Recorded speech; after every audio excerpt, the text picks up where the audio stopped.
Good morning बच्चों आज में हम पढ़ेंगे कक्षा 10 के विज्ञान में अध्याय 4 कार्बन और उसके यौगिक का एक बहुत इम्पॉर्टेंट टॉपिक जिसका नाम है प्रकार्यात्मक समूह या इसको फंक्शनल ग्रुप या क्रियात्मक समूह भी कहा जाता है। तो सबसे पहले देखते हैं कि ये प्रकार्यात्मक समूह होता क्या है। तो देखिए ये परमाणुओं या परमाणुओं का समूह होता है। ठीक है, प्रकार्यात्मक समूह जो है परमाणु या परमाणु का जो समूह होता है वो कार्बनिक यौगिक की अभिक्रियाशीलता बताता है। जैसे कि हमने एल्केन में पढ़ा था एथेन, मीथेन, प्रोपेन। एक सिंपल सा एग्जाम्पल ने, जैसे मेथेन का फॉर्मूला होता है CH4।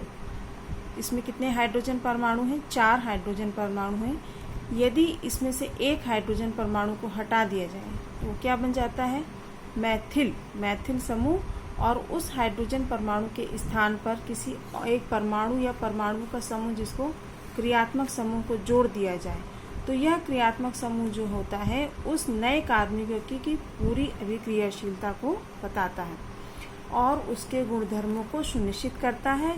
यह प्रकार्यात्मक समूह कहलाता है। ठीक है, एक बार फिर से परिभाषा देख लेते हैं।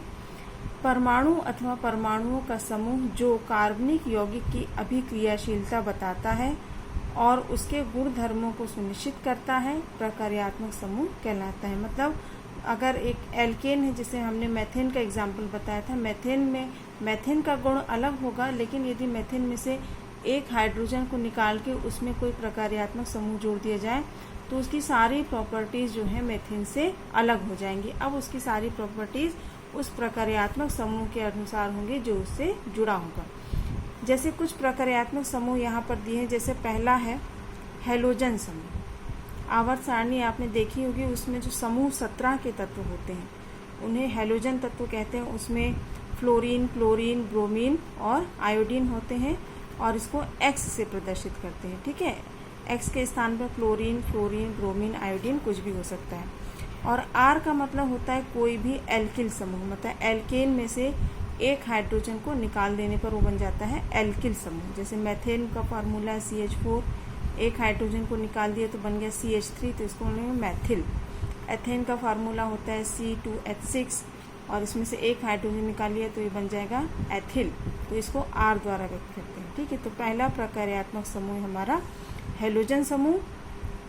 ये एल्केन से डायरेक्ट एक हाइड्रोजन रिमूव करके उसमें जुड़ जाता है। इसका इस तरह जनरल फार्मूला जो है RX हो जाता है। और इसके उदाहरण देखें तो जैसे मेथेन में से एक हाइड्रोजन निकाल के क्लोरीन को जोड़ दिया तो ये हो गया मैथिल क्लोराइड या क्लोरोमेथेन। इसी तरह एथेन में से एक हाइड्रोजन को रिमूव करके उसके स्थान पर एक हैलोजन तत्व ब्रोमीन को जोड़ दिया तो ये बन गया एथिल ब्रोमाइड। तो इन उदाहरणों में कौन सा क्रियात्मक समूह जुड़ा है?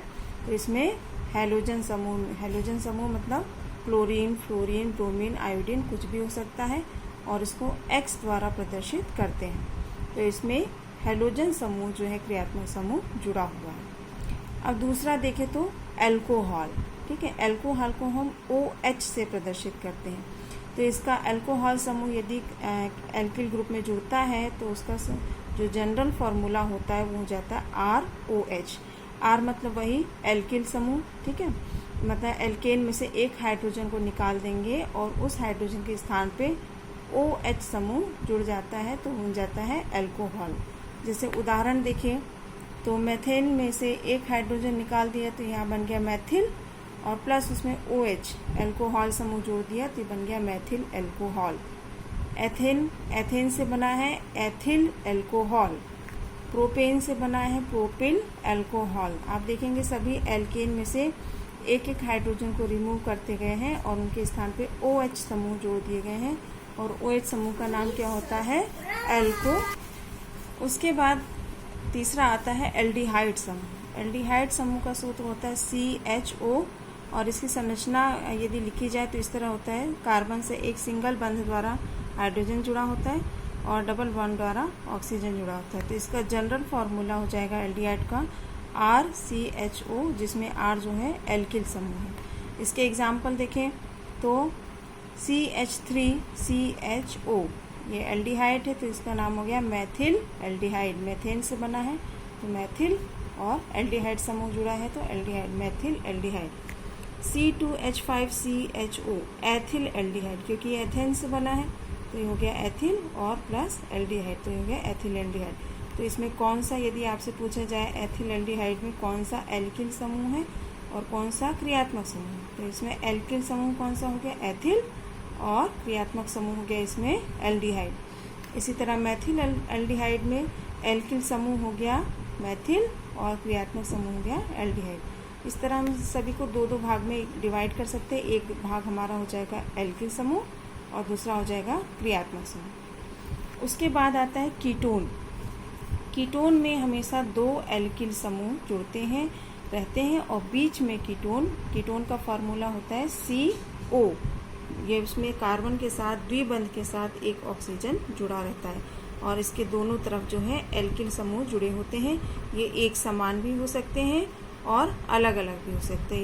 ये जैसे उदाहरण देखें तो दोनों तरफ मैथिल समूह भी हो सकते हैं या एक तरफ मैथिल और एक तरफ एथिल, कुछ भी हो सकता है। ठीक है, तो कीटोन का फार्मूला होता है CO और ये दो एल्किल समूहों के बीच में जुड़ता है। जैसे एग्जाम्पल देखें तो देखिए यहाँ पे दो एल्किल समूह है, कौन से हैं मैथिल, दो मैथिल समूह है और उनके बीच में कार्बन और दो डबल बॉन्ड ऑक्सीजन, एक कीटोन समूह जुड़ा है। तो देखिए दो का मतलब होता है डाई, तो इसका नाम हो गया डाई मेथिल कीटोन।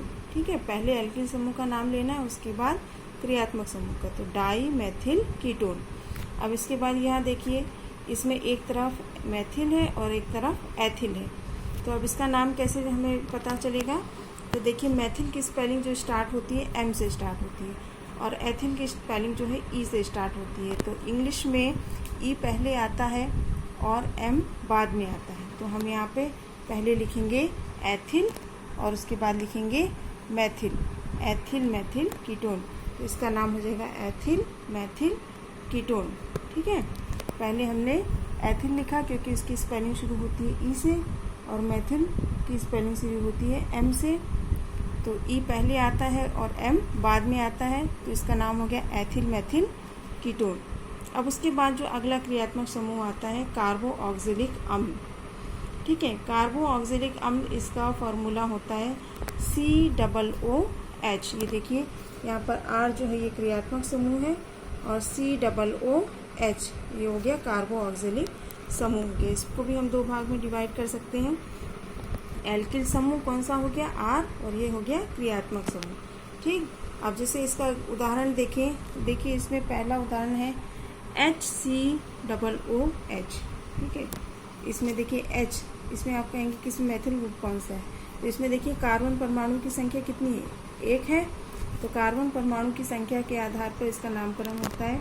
इसमें एक कार्बन मतलब इसमें मैथिल समूह है, चाहे वो कार्बो ऑक्सिलिक ग्रुप का समूह कार्बन हो या एल्किल समूह का कार्बन हो। तो इसका जनरल नाम जो होता है फार्मिक अम्ल होता है और वैसे इसका IUPAC नाम जो होगा मेथेनोइक अम्ल होगा।